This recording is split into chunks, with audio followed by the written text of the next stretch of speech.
തൊട്ടാണ് ഈ വണ്ടി സത്യം പറഞ്ഞ എൻ്റെ തലയിൽ സ്കെച്ചായത്. അതുവരെ എനിക്കും തോന്നിയത് ടോപ്പ് എൻഡോർക്കാണ് ഏറ്റവും ബെസ്റ്റ് എന്ന് വിചാരിച്ച് ഞാൻ നിന്നത്. പക്ഷേ ആരും അറിയാതെ വേറെ രഹസ്യം, അതിനും മേളിലൊരു സാധനമുണ്ട് ഇവിടെ നിൽക്കുന്ന ഈ സാധനം.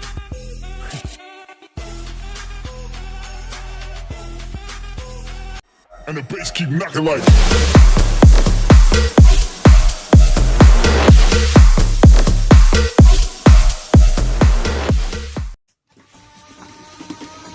അതിനുമുമ്പ് ഈ ഹെൽമെറ്റിൻ്റെ നിങ്ങൾക്ക് അറിയാമായിരിക്കും, ഞാനതിങ്ങനെ ഒരു ക്യാമറ മൗണ്ട് ഫിറ്റ് ചെയ്ത കാര്യം ഞാൻ കഴിഞ്ഞൊരു വീഡിയോയിൽ ചെയ്തിട്ടുണ്ടായിരുന്നു. അത് കാണാത്ത ആൾക്കാരുണ്ടെങ്കിൽ ജസ്റ്റ് പോയി നോക്കി, ഞാൻ ഡിസ്ക്രിപ്ഷനിൽ അതിൻ്റെ ലിങ്ക് ഷെയർ ചെയ്യുന്നതായിരിക്കും. നിങ്ങൾക്കിത് ഒരുപാട് ഗുണം വരുന്നതാണെന്നാണ് എനിക്ക് തോന്നുന്നത്. നിങ്ങൾക്ക് എല്ലാവർക്കും ഇഷ്ടപ്പെടുന്നുണ്ടെങ്കിൽ ആ വീഡിയോ കണ്ടിട്ട് ഒന്ന് ലൈക്ക് ചെയ്യുക. പിന്നെ എൻ്റെ ചാനൽ ഒരു 99% ആൾക്കാർ സബ്സ്ക്രൈബ് ചെയ്യാത്ത ആൾക്കാരാണ് ചാനൽ കൂടുതലും വാച്ച് ചെയ്യുന്നത്. അപ്പോൾ നിങ്ങൾ എന്താ ചെയ്യേണ്ടത് വെച്ചാൽ ഫസ്റ്റിൽ തന്നെ പോയിട്ട് എൻ്റെ ചാനലൊന്ന് സബ്സ്ക്രൈബ് ചെയ്യുക. അതിനുശേഷം ബാക്കി വീഡിയോ കൂടെ കാണുക. വീഡിയോ ഇഷ്ടപ്പെട്ടെങ്കിൽ ലൈക്ക് ചെയ്യുക. ഇതിൻ്റെ പുതിയൊരു ചാനലാണ്, എന്തെങ്കിലും കുറവുണ്ടെന്നുണ്ടെങ്കിൽ നിങ്ങൾ കമൻറ്റിനകത്ത് എനിക്ക് ഇത് പറഞ്ഞാൽ മതി, ഞാൻ അതിനനുസരിച്ച് ടേക്ക് ഓഫ് ചെയ്യാം. ഓക്കെ, അപ്പോൾ നമുക്ക് വീഡിയോ സ്റ്റാർട്ട് ചെയ്യാം. വണ്ടിയുടെ പോയി അമ്മേ. Few hours later. Hi friends, അപ്പോൾ എല്ലാവർക്കും എൻ്റെ മാട്രിക്സ് റൈഡേഴ്സ് ക്ലബ് എന്നുള്ള ചാനലിലേക്ക് സ്വാഗതം. അപ്പോൾ എൻ്റെ വണ്ടി ചേട്ടൻ കൊണ്ടുപോയിക്കുമായിരുന്നു, അതാണ് ഇതിനകത്ത് പോസ്റ്റ് അടിച്ചത്. അപ്പോൾ ഇതിനെപ്പറ്റിയാണ് എന്ന് പറയാൻ തോന്നുന്നത്. അപ്പോൾ മെയിനായിട്ട് ഈ വർഗ്മാൻ 125 സ്ട്രീറ്റ് വെർഷൻ്റെ ഒരു പ്രത്യേകം എന്താ വെച്ച് കഴിഞ്ഞാൽ, ഞാൻ ഇന്നിവിടെ ഉദ്ദേശിക്കുന്നത് ഇതിന് സ്പെസിഫിക്കേഷൻ മാത്രം പറഞ്ഞിട്ടുള്ള ഒരു റിവ്യൂ അല്ല ഉദ്ദേശിക്കുന്നത്. ആക്ച്വലി ഞാൻ ഇതൊരു 1.5 മാസം കൊണ്ട് 1400 കിലോമീറ്റർ മേളിൽ ഓടിച്ചിട്ടുണ്ട്. അപ്പോൾ എനിക്കുണ്ടായ കുറച്ച് എക്സ്പീരിയൻസ് ഓടിച്ചിട്ടുണ്ടെന്ന് പറഞ്ഞാൽ ടൗണിൽ മരുന്നൊന്നും ഓടിക്കുന്നതല്ല, എല്ലാം ഞാൻ ലോങ് ട്രിപ്പ് അടിക്കുന്നത്. കുറഞ്ഞത് എറണാകുളം ആലപ്പുഴ റൂട്ടാണ് ഞാൻ എപ്പോഴും പോകാറ്. കാരണം അത്രയും ലോങ് ഒക്കെ ഓടിക്കുമ്പോഴാണ് ശരിക്കും ഒരു സ്കൂട്ടർ, പൊതുവേ നിങ്ങൾക്കറിയാം സ്കൂട്ടറൊക്കെ ഓൾറെഡി ലോങ് ഡ്രൈവ് ഓടിച്ചു കഴിഞ്ഞാൽ നമുക്ക് ശരിക്കും വെളുപ്പിന് ടൈർഡാവും, വെളുപ്പിന് ഉറക്കം വരും, ഭയങ്കര പ്രശ്നമാണ്, മടുപ്പാണ്. പക്ഷെ ഒരു ബൈക്ക് ഓടിച്ച് നടന്ന ഒരാൾ ഒരു സ്കൂട്ടർ ഓടിക്കുമ്പോഴേക്കുള്ള ഒരു ഫീലിങ്ങിൽ എനിക്ക് തോന്നിയ കുറച്ച് ഭയങ്കര ഒരു എന്താ പറയണ്ടേ, ഒരു ത്രില്ല് സംഭവം അത് ഈ ഒരു വണ്ടി ഓടിച്ചിട്ട് എനിക്ക് കിട്ടിയിട്ടുണ്ട്. ആ ഒറ്റ റീസൺ കൊണ്ടാണ് ഞാൻ ഈ വർഗ്മാൻ സ്വന്തമാക്കാൻ കാരണം. എൻ്റെ ഒരു ഫ്രണ്ടിൻ്റെ വണ്ടി ഞാൻ എടുത്ത് ഓടിച്ചു നോക്കിയതാണ്. അന്ന് എറണാകുളത്ത് എടപ്പള്ളി കഴിഞ്ഞ് കളമശ്ശേരി വരെ ഒരു കൂട്ടാൻ്റെ വണ്ടി എടുത്തുകൊണ്ട് പോയത്. അന്ന് ഞാൻ എൻ്റെ പില്ലിനെ വെച്ചിട്ട് ഈ വണ്ടി എടുത്തുകൊണ്ട് പോയിട്ട് തിരിച്ച് വന്ന് ഞാൻ തിരിച്ചവിടെ കൊണ്ട് വെച്ചപ്പോൾ തൊട്ടാണ് ഈ വണ്ടി സത്യം പറഞ്ഞ എൻ്റെ തലയിൽ സ്കെച്ചായത്. അതുവരെ എനിക്കും തോന്നിയത് ടോപ്പ് എൻഡോർക്കാണ് ഏറ്റവും ബെസ്റ്റ് എന്ന് വിചാരിച്ച് ഞാൻ നിന്നത്. പക്ഷേ ആരും അറിയാതെ വേറെ രഹസ്യം, അതിനും മേളിലൊരു സാധനമുണ്ട് ഇവിടെ നിൽക്കുന്ന ഈ സാധനം. അപ്പോൾ ഇതെന്താ കാര്യം എന്നുള്ളത് ഞാൻ നിങ്ങൾക്ക് വ്യക്തമായിട്ട് പറഞ്ഞു തരാം. ആദ്യമേ എൻ്റെ എക്സ്പീരിയൻസിനാണെങ്കിൽ ഞാൻ നിങ്ങളായിട്ട് ഞാൻ ഷെയർ ചെയ്യാം. അതിനുശേഷം നിങ്ങളതിനെ നോക്കുക, ഇത് നിങ്ങൾക്ക് കൂടെ സൂട്ടബിൾ ആവുന്ന വണ്ടിയാണെങ്കിൽ മാത്രം എടുക്കുക. ഓക്കെ, ഇതിന് ജസ്റ്റ് പോരായ്മയുണ്ട്, അത് ഞാൻ പറഞ്ഞു, അത് നിങ്ങൾ മസ്റ്റായിട്ട് നോക്കേണ്ട ഒരു കാര്യമാണ്. എന്തായാലും ഈ വീഡിയോ കംപ്ലീറ്റ് നിങ്ങൾ കാണുക. എൻ്റെ എക്സ്പീരിയൻസ് ആയിരിക്കും ഞാൻ ഷെയർ ചെയ്യുന്നത്, എൻ്റെ കൂടെ സ്പെസിഫിക്കേഷനും മിക്സ് ചെയ്തായിരിക്കും ഞാൻ പറയുന്നത്. അപ്പോൾ നിങ്ങൾക്ക് അധികം ബോറടിക്കത്തില്ലെന്ന് തോന്നുന്നു. ഓക്കെ, അപ്പോൾ എന്തായാലും നമ്മുടെ ഈ ഹെൽമെറ്റിനകത്ത് മൗണ്ട് ചെയ്തിരിക്കുന്ന ഒരു സെറ്റപ്പ് ഞാൻ നേരത്തെ പറഞ്ഞത്, ഇതിനകത്തോട്ടാണ് എൻ്റെ ക്യാമറ സെറ്റ് ചെയ്തിട്ട് ഇന്നത്തെ റിവ്യൂ, ആദ്യമത്തെ എൻ്റെ ഹെൽമെറ്റിൽ എൻ്റെ ക്യാമറ സെറ്റ് ചെയ്യാനുള്ള റിവ്യൂ കൂടിയാണ് ഈ വണ്ടിയുടെ റിവ്യൂ. ഓക്കെ, അപ്പോൾ നമുക്ക് തുടങ്ങാം. ശരിക്കും ഇതിൻ്റെ ഓവറോൾ ലുക്ക് ഞാൻ കാണിച്ചു തരാം.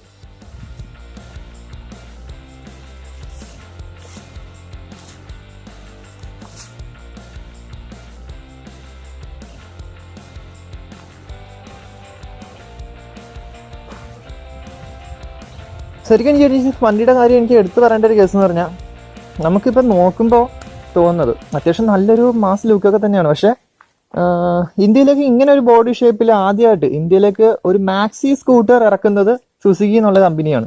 ഇപ്പോൾ ഞാൻ വിചാരിച്ച ഇതിനെക്കാളും മുമ്പേ ആറോക്സ് എന്ന് പറഞ്ഞൊരു യമഹയുടെ ഒരു മാക്സ് സ്കൂട്ടർ ഇറങ്ങാൻ പ്ലാൻ ഉണ്ടായിരുന്നു. 155 cc VVA ടെക്നോളജി വരുന്ന ഒരു ടൈപ്പ്, 140 കിലോമീറ്റർ ടോപ്പ് സ്പീഡും 45 കിലോമീറ്റർ മൈലേജും വെച്ചിട്ടുള്ളൊരു വണ്ടിയാണത്. സ്കൂട്ടറാണ്, മാക്സി സ്കൂട്ടർ എന്ന് പറയും. സെയിം ഇതേപോലെ തന്നെ ബോഡി വരുന്നത്, ഇച്ചിരിയും കൂടെ ഒരു ബൈക്ക് ഓടിക്കുന്ന ഫീൽ ആയിരിക്കുമെന്നേ ഉള്ളൂ. അപ്പം ഞാൻ വിചാരിച്ച ആ വണ്ടിയാണ് ഫസ്റ്റ് ഇറങ്ങുന്നത് വിചാരിച്ചു. പക്ഷേ ഇത് വർഗ്മാൻ എന്നുള്ള വണ്ടി, ഇതിൻ്റെ ഹിസ്റ്ററി എടുത്തു കഴിഞ്ഞാൽ അറിയാൻ പറ്റും. ഇത് വർഗ്മാൻ സ്ട്രീറ്റ് എന്നുള്ളൊരു ചെറിയൊരു ഡെമോ വർഷം മാത്രമാണ് ഇത് 155 cc ഇന്ത്യയിലേക്ക് വന്നിരിക്കുന്നത്. ശരിക്കും 2008 ഇത് 250cc വിത്ത് ABS വരുന്നൊരു മോഡൽ ഇറങ്ങിയിട്ടുണ്ടായിരുന്നു, ബർഗ്മാൻ എന്ന് പറഞ്ഞു. അതാണ് ഇതിൻ്റെ മെയിൻ മോഡൽ. പിന്നീട് അതിൽ 650cc അടുത്തൊരു മോഡൽ ഇറങ്ങി. അത് BMW ബൈക്കൊക്കെ, BMW മാക്സി സ്കൂട്ടറായിട്ടൊക്കെയാണ് അത് കോമ്പറ്റീഷൻ ചെയ്തിരുന്നത്. അപ്പോൾ എന്തെന്നാണെങ്കിലും എന്തായാലും അത്രയും പവർ കൂടിയൊരു വണ്ടി നമ്മുടെ നാട്ടിൽ ഇറക്കാൻ പൊതുവേ ലീഗാലിറ്റിയിൽ പ്രശ്നമുള്ളതുകൊണ്ടാണ്. പിന്നെ എക്സ്പെൻസീവ് ആണ്. അറൗണ്ട് ഒരു 14 ലക്ഷം രൂപ അടുത്താണ് ആ സ്കൂട്ടറിൻ്റെ വില വരുന്നത്. അതും സുസുക്കിയുടെ ഈ ബർഗ്മാൻ്റെ ഒറിജിനൽ വെർഷൻ. അപ്പോൾ ലാസ്റ്റ് ഇന്ത്യയിലൊക്കെ ഇറക്കിയത് 155cc ഒരു ചെറിയൊരു കോൺസെപ്റ്റ് ആണെന്ന് മാത്രമേ ഉള്ളൂ. പക്ഷേ എന്നിരുന്നാലും ഈ ഒരു മാക്സി സ്കൂട്ടറിൻ്റെ ഏറ്റവും മെയിൻ പോയിന്റ് എന്താ വെച്ച് കഴിഞ്ഞാൽ, ഇതൊരു ലോങ് റൈഡ്, അത്യാവശ്യം ഹൈവേയിലൊക്കെ നല്ല രീതിയിൽ ഒരുപാട് ലോങ് ഒക്കെ നിങ്ങൾക്ക് ഡെയിലി ട്രാവൽ ചെയ്യാൻ ആഗ്രഹം ഉണ്ടെങ്കിൽ, അതും നിങ്ങൾക്ക് ബൈക്കൊന്നും അത്രയും ഓടിച്ച് എക്സ്പീരിയൻസ് ഇല്ല, ഒരുപാട് ലഗേജ് ഒക്കെ ഹാങ് ചെയ്യണം, അങ്ങനെ ഒരു സ്കൂട്ടറാണ് നിങ്ങൾ നോക്കുന്നതെങ്കിൽ ഉറപ്പായിട്ട് നിങ്ങൾ ആക്റ്റീവയും മറ്റൊക്കെ എടുക്കുന്ന സമയത്ത് ഈ ഒരു വണ്ടിയിലേക്ക് നിങ്ങൾക്ക് ഉറപ്പായിട്ട് നോക്കാം. കാരണം ഇത് അതേപോലത്തെ ഒരു പർപ്പസിന് ഇറക്കിയൊരു വണ്ടിയാണ്. ആക്ച്വലി ഇതിന് ഫ്രണ്ടിലത്തെ സൈസ് എന്ന് പറഞ്ഞാൽ 12 ഇഞ്ചിൻ്റെ റിമ്മാണ് വരുന്നത്. അത് 90 സൈസിൻ്റെ ടയറും ബാക്കിൽ ഒരു 10 ഇഞ്ചിൻ്റെ റിമ്മുമാണ്. ഇതിൻ്റെ ഒരു പോരായ്മ എന്ന് പറഞ്ഞാൽ ആപ്പാട് ഇത് മാത്രമേ ഉള്ളൂ. ഈ ബർഗ്മാൻ എന്നുള്ള സീരീസ് അല്ലെങ്കിൽ ഈ മാക്സി സ്കൂട്ടർ എന്നുള്ള ലെവലിനകത്ത് ഏറ്റവും വെയിൽ ബേസ് കുറഞ്ഞ സ്കൂട്ടറും കൂടിയാണ് ഈ ഫ്രണ്ടിൽ കാണുന്ന നമ്മുടെ ഈ വണ്ടി.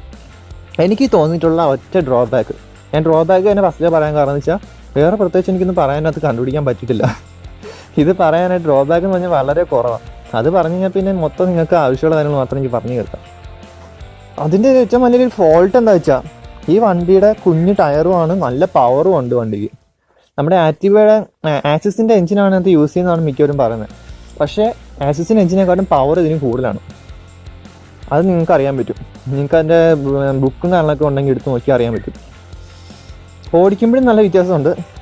ഇതൊരു മാക്സി സ്കൂട്ടർ ആയതുകൊണ്ട് തന്നെ നിങ്ങൾക്ക് ലോങ് ഡ്രൈവിലൊക്കെ ഓടിക്കുമ്പോൾ ഭയങ്കര കംഫർട്ട് എന്ന് പറഞ്ഞാൽ ഭയങ്കര കംഫർട്ടാണ്. ഞാൻ ജസ്റ്റ് ഇതിൻ്റെ ഓടിക്കുന്ന വീഡിയോ ഒന്ന് കാണിച്ചു തരാം.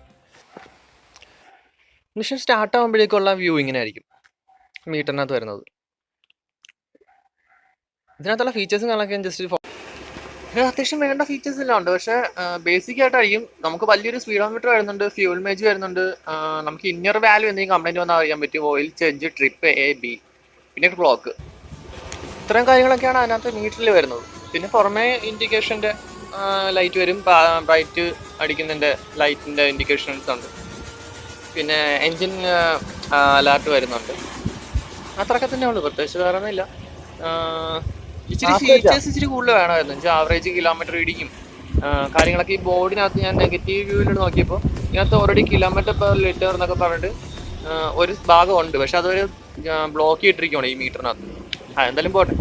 പിന്നെയുള്ള മെയിൻ ഇതിൻ്റെ എനിക്ക് വിട്ടു പറയേണ്ട കേസ് എന്ന് പറഞ്ഞാൽ, ഇപ്പോൾ വണ്ടി വളച്ചപ്പോൾ നിങ്ങൾ കണ്ടില്ലേ, ഫെയറിങ് നേരെ നിൽക്കും, എന്നിട്ട് ഹാൻഡിൽ മാത്രം ഇങ്ങനെ അഡ്ജസ്റ്റ് ആവും. പക്ഷേ ശരിക്കും നമ്മൾ ഈ വണ്ടി എടുത്ത് ഞാൻ ഓടിച്ചപ്പോൾ ഫസ്റ്റിൽ എനിക്ക് കിട്ടിയ ഒരു ഇമ്പ്രഷൻ എന്ന് പറഞ്ഞാൽ, എന്ത് വലിയൊരു കിറ്റുള്ളൊരു വണ്ടി എടുത്ത് ഓടിക്കുന്നവരെയാണ്. എന്ന് വെച്ചാൽ നമ്മൾ സാധാരണ സ്പെൻഡറോ അല്ലെങ്കിൽ ഒരു നേക്കഡ് ബൈക്ക് ഏതെങ്കിലും ഓടിച്ചിട്ട് പെട്ടെന്ന് നമ്മളൊരു RC300യോ അല്ലെങ്കിൽ ഒരു R15 version 3 ഒക്കെ എടുത്ത് ഓടിക്കുന്ന പോലത്തെ ഒരു ഫെയറിങ് വണ്ടി ഓടിക്കുന്ന പോലത്തെ ഒരു എഫക്റ്റാണ് ഈ സ്കൂട്ടറിലും നമുക്ക് കിട്ടുന്നത്. അതാണ് എനിക്ക് ഏറ്റവും ഇഷ്ടപ്പെട്ട ആദ്യമത്തെ ഒരു പോയിന്റ്. ഇതിനെ നമുക്കൊരു ഗുണം എന്താ പറയുക, ഇങ്ങനെയുള്ള വണ്ടി മാക്സി സ്കൂട്ടറിൻ്റെ ഏറ്റവും വലിയൊരു പ്ലസ് പോയിന്റ് ആണ്.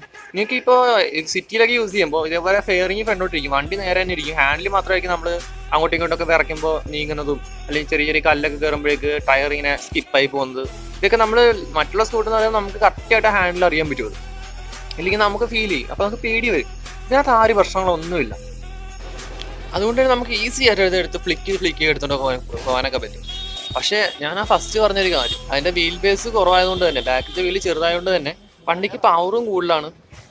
ബ്രേക്കിംഗ് പെർഫോമൻസ് എനിക്ക് പറയാതിരിക്കാൻ പറ്റില്ല, കിട്ടില്ല ബ്രേക്കിംഗ് പെർഫോമൻസ്. അതുകൊണ്ട് തന്നെ ബാക്കിലത്തെ ടയർ B സ്കിഡ് ആവാൻ ചാൻസ് വളരെ കൂടുതലാണ്. അതിനകത്ത് നിങ്ങൾക്ക് ഏറ്റവും കൂടുതൽ പ്രശ്നം ഉണ്ടാകുന്ന കേസ് എന്ന് പറഞ്ഞാൽ, നമ്മളിപ്പോൾ എൻഡോർക്ക് വെച്ച് നോക്കുമ്പോൾ ഈ വണ്ടിയിൽ എനിക്ക് ഒറ്റ പോരായ്മ എനിക്ക് തോന്നിയ കേസ് എന്ന് പറഞ്ഞാൽ, എൻഡോർക്ക് കൂടുതൽ നമുക്ക് കിടത്തി പൊളിക്കാനൊക്കെ പറ്റും. പക്ഷേ അത്യാവശ്യം നല്ല കോർണറിങ്ങൊക്കെ ചെറിയ രീതിയിലൊക്കെ എടുക്കാനൊക്കെ പറ്റും. അത്യാവശ്യം നല്ല വൈഡാണ്, വലിയ വീലുമാണ്, നല്ല കോൺഫിഡൻറ്റ് കൂടുതലായിരിക്കും.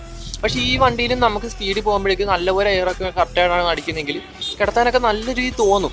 പക്ഷേ നമ്മൾ ചെയ്യല് എന്തിനാന്ന് വെച്ച് കഴിഞ്ഞാൽ, ഇതിൻ്റെ സെൻറ്റർ സ്റ്റാൻഡ് ചിലപ്പോൾ ഊരി മാറ്റിയാൽ ചിലപ്പോൾ ഇച്ചിരി കൂടെ കോർണർ ചെയ്യാൻ പറ്റുമായിരിക്കും. ഞാൻ ഈ വണ്ടി കോർണറിങ് ചെയ്തപ്പോഴേക്കും ഒരു ആംഗിളിന് അപ്പുറത്തേക്ക് ചരിക്കാൻ പറ്റത്തില്ല. കാരണം ഇതിൻ്റെ സെൻട്രൽ സ്റ്റാൻഡും താഴത്തെ ഗ്രൗണ്ടുമായിട്ട് ചെറിയൊരു വ്യത്യാസമുള്ളൂ. നമ്മുടെ കൈപ്പത്തി കയറ്റി വെക്കാൻ പറ്റുന്ന അത്രയും ഡിസ്റ്റൻസേ ഉള്ളൂ താഴോട്ട് ഗ്രൗണ്ടിൽ വന്ന് മുട്ടുന്ന ഡിസ്റ്റൻസ്. നിങ്ങൾ ലോഡൊക്കെ എടുത്തിട്ടാണ് ചരിക്കുന്നതെങ്കിൽ ആ സ്റ്റാൻഡ് വന്ന് തറയിടിക്കും. അങ്ങനെ ഒരു പ്രശ്നമുണ്ട് വരുന്നത്. അത്യാവശ്യം വണ്ണമുള്ളൊരു ടയർ നീ മേടിച്ചിടുവാണെങ്കിൽ അപ്പോൾ അത് ഇച്ചിരിയും കൂടെ കോൺഫിഡൻറ്റ് കൂടാൻ ചാൻസ് ഉണ്ട്. അതതിനകത്ത് ഏറ്റവും എനിക്ക് തോന്നിയ ഒറ്റ നെഗറ്റീവ്. വേറെ എനിക്ക് ഒരു പ്രശ്നം എനിക്ക് വണ്ടി തോന്നിയിട്ടില്ല. പിന്നെ സസ്പെൻഷൻ്റെ ഭാഗം ഇച്ചിരി സ്ട്രോങ് ആയിട്ടുള്ള ഇച്ചിരി ഹാർഡായിട്ടുള്ള സസ്പെൻഷനാണ്. എന്നാൽ എന്താ വെച്ച് കഴിഞ്ഞാൽ നമുക്കിത് ഒരുപാട് ഹെവി റൈഡും ഇച്ചിരി സ്പീഡ് കൂടുതലും ഫോക്കസ് ചെയ്യുന്ന വണ്ടിയത്. അതുകൊണ്ട് തന്നെ നമുക്ക് നല്ലൊരു റൈഡിങ് കോൺഫിഡൻറ്റ് കിട്ടാൻ വേണ്ടിയിട്ട് ഇത് ഓഫ് റോഡ് പർപ്പസിന് വേണ്ടിയിട്ടുള്ള വണ്ടിയല്ല. അത്യാവശ്യം കുഴപ്പമില്ല, നമുക്ക് വേണമെങ്കിൽ എടുക്കാമെന്ന് മാത്രമേ ഉള്ളൂ. പിന്നെയുള്ള ഏറ്റവും വലിയ കാര്യം എന്ന് വെച്ച് കഴിഞ്ഞാൽ ഫില്ലിങ് കംഫർട്ട്. എനിക്ക് പറയാതിരിക്കാൻ പറ്റില്ല. ഗ്രാബ് ഡെയിലും കാര്യങ്ങളും എല്ലാം അത്യാവശ്യം നല്ല നല്ല ബലത്തിലാണ് എല്ലാം സെറ്റ് ചെയ്തിരിക്കുന്നത്. ഇതൊക്കെയാണ് വണ്ടി ഓടിക്കുമ്പോൾ എനിക്ക് മനസ്സിലായ കുറേ കാര്യങ്ങൾ. ഇത് ലോങ് ഡ്രൈവ് ഒക്കെ ഓടിക്കുന്ന ആൾക്കാർക്ക് അറിയാൻ പറ്റും, ഒരു തരി ക്ഷീണം ഉണ്ടാകത്തില്ല, അത്ര കോൺഫിഡൻ്റ് ആണ്. പിന്നെ ഇതിൻ്റെ മൈലേജിനെ പറ്റിയൊക്കെ പറയണമെന്നുണ്ടെങ്കിൽ ഏകദേശം ഒരു 45 to 55 കിലോമീറ്റർ വരെയാണ് ഇതിൻ്റെ മൈലേജ് കിട്ടുന്നത്. അത് നിങ്ങൾക്കിപ്പോൾ ലോങ് ഡ്രൈവിലൊക്കെ ആണെങ്കിൽ അത്യാവശ്യം 50-55 കിലോമീറ്റർ വരെ എനിക്ക് കിട്ടുന്നുണ്ട് മൈലേജ്. പിന്നെ 45-40 കിലോമീറ്റർ വരെയൊക്കെ നോർമൽ സിറ്റി റൈഡിൽ കിട്ടുന്നുണ്ട്. പിന്നെ ടോപ്പ് സ്പീഡ് എന്ന് പറഞ്ഞാൽ അറൗണ്ട് ഒരു 100 to 109 വരെ ഞാൻ കയറിയിട്ടുണ്ട്. വിത്ത് പില്ലിന് ഉൾപ്പെടെ 105 വരെ ഞാൻ കയറിയിട്ടുണ്ട്. പില്ലില്ലാതെ 109 വരെ ഞാൻ കയറിയിട്ടുണ്ട്. പക്ഷേ റോഡ് അതിനനുസരിച്ച് ഇച്ചിരി തിരക്ക് പിടിച്ച റോഡായിരുന്നു. പക്ഷേ ഒരിക്കലും ഞാൻ ഈ സ്പീഡ് പറഞ്ഞാൽ നിങ്ങൾ സ്പീഡ് പ്രൊമോട്ട് ചെയ്ത് വണ്ടി ഒരിക്കലും എടുക്കില്ല കേട്ടോ. സേഫ് ആയിരിക്കണം. കാരണം സ്പീഡ് അത്ര എടുക്കാൻ പറ്റും, പക്ഷേ അത് അതേപോലത്തെ റോഡായിരിക്കണം. എനിക്ക് മാത്രമേ ചെയ്യാവൂ. സിറ്റിയിൽ നമ്മൾ ആ റേറ്റ് സ്പീഡ് എടുത്തു കഴിഞ്ഞാൽ ഭയങ്കര റിസ്ക് ആണ് ഈ വണ്ടി.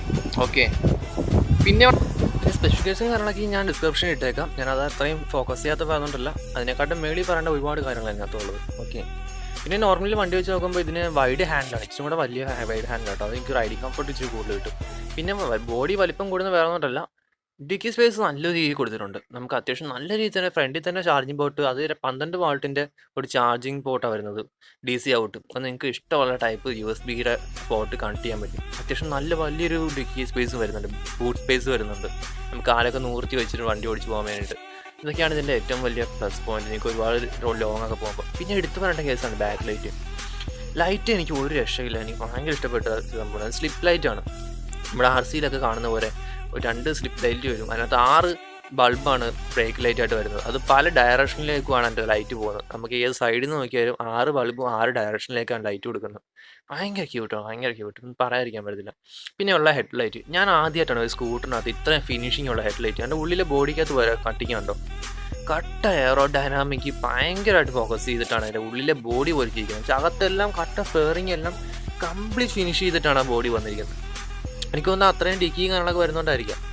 ഈ ഹെഡ്ലൈറ്റ് കഴിഞ്ഞിട്ട് ബാക്കി ഉള്ളിലോട്ട് ഉള്ള ഫുൾ പോർഷനാണ് കറക്റ്റ് സ്പേസിലാണ്. പിന്നെ എൻ്റെ ഹെഡ്ലൈറ്റിൻ്റെ കളർ ഇതാണ് ബ്രൈറ്റ് നോർമലി വരുന്നത്, ഇതാണ് ബ്രൈറ്റ് വരുന്നത്. അത് രണ്ടിൻ്റെ മേളിൽ ഒരു ചെറിയ ട്യൂബ് ലൈറ്റും വരുന്നുണ്ട്, ഒരു പിരിയം പോലെ. അത്യാവശ്യം നല്ല വൈഡായിട്ട് അത്യാവശ്യം നല്ല രീതിയിലുള്ള ഹെഡ് പവറും കൊടുക്കുന്നുണ്ട്.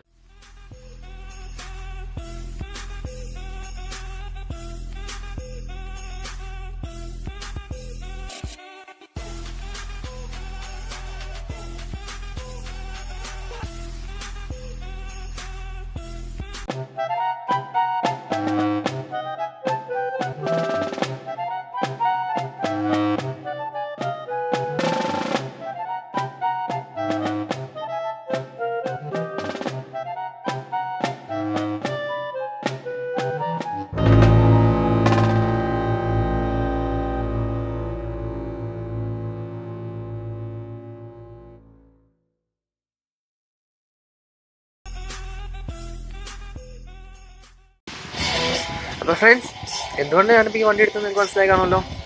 അപ്പോൾ നിങ്ങൾക്ക് 2 ഓപ്ഷൻസാണ്.